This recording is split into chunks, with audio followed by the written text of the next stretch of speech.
I'm director of the Wolfe County Animal Service, and I've been there for we're going on 7 years now as director. Okay. And so when you hear the word diabetes, what do you think? Me? You? Me. All right. Tell me more. Diabetes is actually, it is a disease that people don't recognize, I'm sure. My story is, I think my story is a different one, and it's hard for me to kind of relate to diabetes now as they classify it as diabetes. I'm a 33-year insulin-dependent diabetic. I was never given a chance, I don't know whether there was a chance or not, to go on medicine. Mm-hmm. I was diagnosed by Dr. Paul Maddox, mm-hmm. and when I was diagnosed, he said, "You're a diabetic, you're gone too far, we're going to put you on insulin." Mm-hmm. So from that day forward, I've been on insulin. Mm-hmm. So I don't know, about a lot about the, I guess, medication type 2 diabetes that mm-hmm. people have, because I've never had the chance to actually mm-hmm. test that or check on it to do anything with that. So. Did you lose a lot of weight when you started on? See, that's the thing about me is that I started gaining to 100, but I only gained up to like 150 pounds. That's the most I've ever weighed in my entire life. I've mm-hmm. never been a heavy person. Mm-hmm. But I did notice that my appetite was picking up. I was wanting more sweets, and I was drinking 2 or 3 pops at a meal. Mm-hmm. And so basically I knew something was wrong. And of course then I had the bathroom part of it. Whenever you drank the pops, you went to the bathroom right. then. And I knew something was wrong. Somebody mentioned diabetes. I'm one of those that does not like doctors. I'll just tell you that I never did like doctors. I don't go unless I have to, and that's my problem. So I drug out my good set of encyclopedias. I didn't know what internet was. We didn't have internet, then. 3 years ago. I drug out my good set of encyclopedias and I looked up diabetes. And I had every symptom of it. Mm-hmm. And the funny part of the story is that was around Christmas time in December. And I don't have sugar. Maybe I'll go to the doctor after Christmas till all the Christmas cakes are over with and the pies. And seriously, I did. I waited till after Christmas, but I realized that I did have a problem and I had something wrong. So I started checking up on a lot of the stuff. And so in January the 21st or something, I think it was, I went to Dr. Maddox. We done the glucose test, and I was diagnosed with sugar at that time. So I lost from probably 150. Yeah, I did. I started losing the weight, the 150, down to about 125 or something. Mm-hmm. So how is it now for managing it? You had the disease a long time. Stay pretty well under control. And again, my diabetes has been one that I have had control. I don't know what the word is. Control today is totally different than what I would call it. And mine is under control for me. But if I go to the doctors, they scream and holler. Mm-hmm. If I get up in the morning and my diabetes is 200, I'm tickled to death. Mm-hmm. Because I know that I'm going to have a normal, probably more average day than anybody else. Mm-hmm. I have been through the diets, and I've stayed on a diet for probably 2 years. My insulin, they have adjusted it up and they've adjusted it down, and they've changed insulin several times, and all of it works for a while, but all of it works under different circumstances. In my life, I have been a firefighter for 35 years. Like I said, I'm director of the ambulance service for 7 years. Stressful jobs. I have been a bookkeeper all my life at some point in time. I was city clerk for the city of Campbell for 13 years. Stressful jobs. And everybody says, well, you've got to learn how to control your diabetes. You better learn how to control your job with your diabetes. That's my problem. I've always had more or less stressful jobs, and I've tried to adjust the diabetes to my jobs. And I've just tried to adjust my insulin, my medication, to my jobs, because I have been on the low end, and I have passed out from low. Seriously, to me, that's scarier than my sugar being 300 when I get up in the morning. I don't want to pass out, because I have been out several times. And I know that when you wake up, you have total memory loss. You don't know nothing. You don't know anybody. You don't know. You fight everybody. Scary. For me, that's a lot scarier than my sugar being 300. Now, if I go to the doctor and my sugar's 300, then what's he going to do? He's going to scream and holler, let's adjust your insulin, let's adjust your insulin. Again, me and doctors have fell out over this. And I said, listen, doc, you don't know my life history. I have had this disease for a long time, and I know what I'm doing. You know how to doctor it. You are not with me 24 hours a day, 7 days a week. You cannot tell me how I feel when I get up this morning.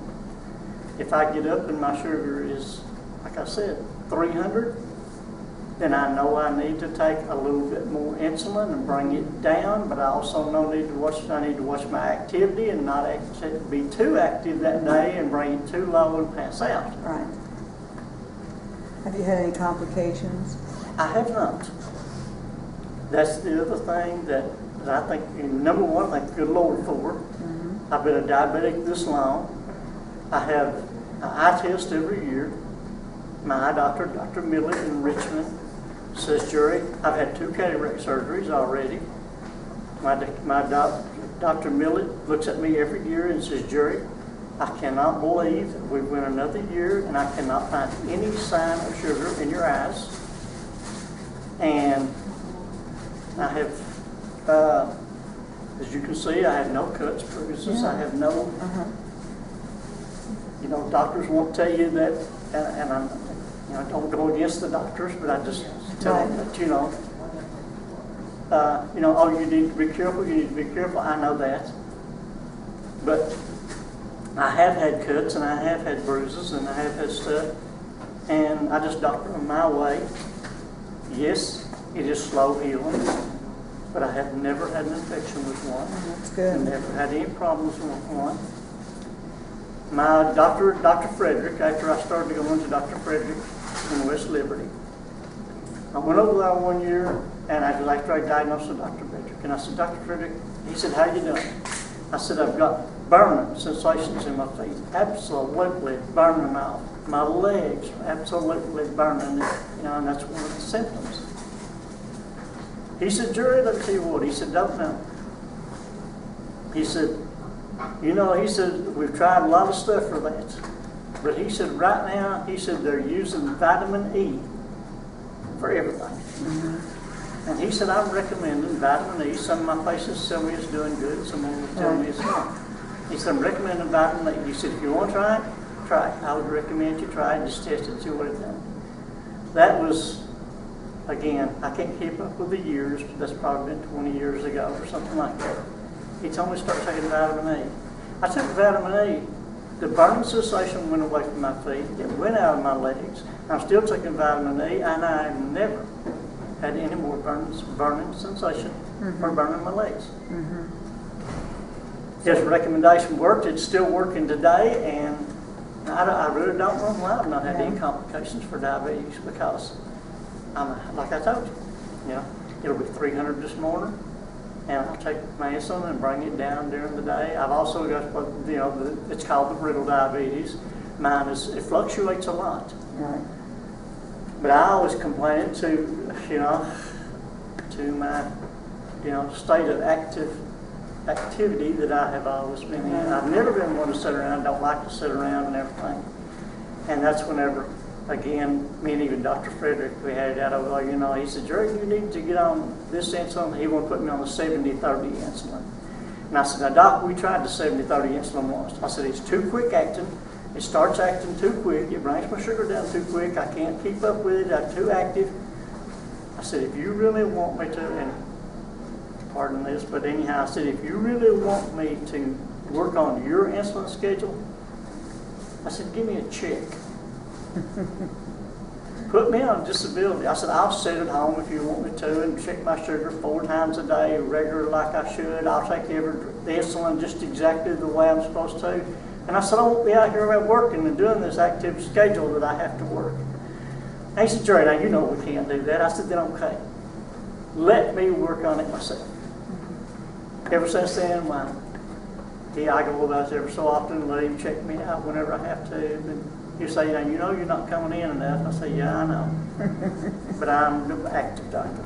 So your diagnosis is type 1 diabetes? Yes. And let me just ask you one other question. Because you're working with ambulance, you're seeing a lot of people who are ill in the county. Do you see diabetes as one of those problems that are a concern, or it would be type 2 diabetes that you most likely would see? Right. No, we don't see an overabundance of it. Again, we do get calls for diabetes highs and lows, and I think yes, we do see some of it. And I think it's hard for me to say, management of diabetes would be, because, like I said, here we go. I'm sorry. I'm not really sorry, I don't guess, but we get a call for diabetes.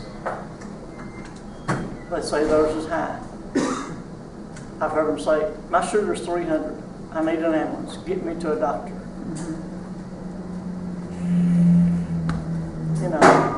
To me, that's not high. To them, yes, it probably is. I have to look at it for a different perspective a lot of times, because 300 to me, all I have to need to do is take a little more insulin or don't eat as much. And I am strict about my sweets. I don't eat sweets. I do adhere to that pretty good. I don't eat unless it starts going low. Right. Now, if it starts going low, now the worst thing about me is if it starts going low, I do get scared. Right. Because I have, like I said again, I have been on the ground. They have found me on the side of the sidewalk. They have found me in front of the fire station, the light machine. They have found me 2 weeks ago in my office with a pop and cookies sitting on my desk, trying my best to get my sugar to come back up quicker. My son works there, and they hollered at him and said, Jerry's on the floor back here behind the desk. Come and help us get him out. So they took me and laid me on a cot, and Porter looked at him and he said, give him a few minutes, he'll be around, because there's the evidence, there's the pop, there's the cookies, he's been trying to get it up. Sure enough, about 10 minutes later, I came back too. They know. Because I've all warned them about what's going on. Right. So diabetes too, do I see a lot of it as far as ambulance runs? No, probably not an extra amount. We do see some. Yeah. But maybe that could be management problems. Yeah. Yeah. One of the things that we're focusing on here is prevention. And just the last question for you. What do you think that we might do to help prevent type 2 diabetes in the community? I've read those questions and I've studied about that, and probably what we're seeing today is, I think, more junk food or stuff out there that the kids can get a hold of, or that parents maybe eat more. There was a question on there about the schools. The schools are preparing delicious, healthy, nutritious meals. So where are the kids getting diabetes from? You know, I really don't think it's the schools because their meals are nutritious. Where are they getting the food, you know, that's causing the type 2 diabetes in the children? Number one, you know, maybe is it we're not buying nutritious food anymore for our home meals? Are we feeding them whatever we can get? Maybe that's on sale, or maybe we don't have the money, or maybe we don't. You know, that was kind of my question. Wondering, you know, I wonder where are these children that are diabetes? You know, and that's I can see adults maybe. You know, it's children that are becoming diabetes. Where are they really getting the food to cause them to become diabetics? And that's one of the things that is kind of hard for me to answer. You know, is I believe that maybe that it probably needs to start in the education at home. Like you said, of parents. Here's what this food's doing to your child. You know, because the child can't tell the parent what it wants to eat. It can, but do we get it? You know, do they get it every time they tell the child, you know, what they want to eat? And then again, you know, some things are we in such a fast-paced world anymore that we're not taking time to do nutritious cooking anymore, nutritious food anymore. Are we feeding this fast food too much? And the child's got to eat. So I'm not sure that it's the child's, you know, fault, and that the child can do a whole lot about becoming. That is somewhere along the line of the feeding of the child and the food we're eating. Yeah. That's really one of the things I think it is. And maybe in educating that this type of food, if you keep feeding this type of food to your child, or you keep eating this type of food, you know, you potentially are going to have type 2 diabetes, because this is what's been proven to cause type 2 diabetes, is eating too much of this food. I don't know the answer. Yeah. It's hard. Yeah, it is hard. Well, It really is. And it really is a disease that people, you know, it's a disease that people don't think is a disease a lot of times. Oh, I've got diabetes. I've heard so many people say, oh yeah, I've got diabetes. You know, I've got diabetes, just like, you know, I've got a cold.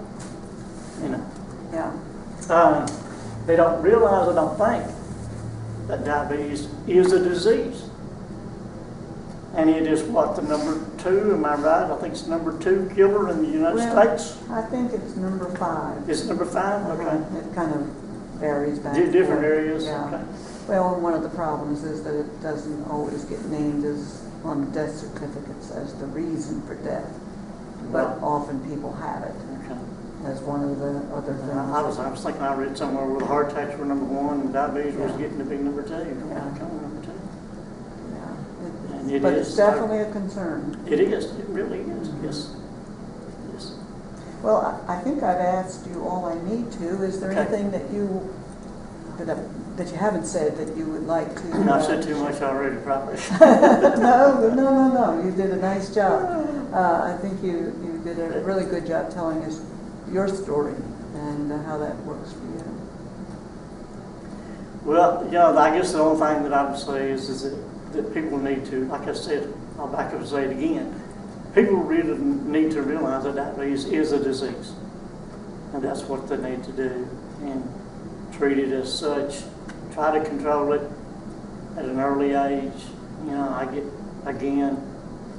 guess I get kind of disgusted because I didn't have a chance. So I didn't think I didn't have a chance of trying to regulate it with diet, with exercise, with any of this stuff. Because the very day I walked in and took the glucose test, you know, he said, "You're going on insulin." And I said, "Needles?" "Yes, needles." And unfortunately, at that time, we didn't have the really, really ultra-fine needles, you know. That's right. I never was one to back down. I didn't back down. So I've done the first shot in the doctor's office, and I've done mine ever since. But people need to realize that, you know, if they they got it, they have it, most of them have a chance of regulating, taking care of it, keeping it from becoming an insulin-dependent diabetic.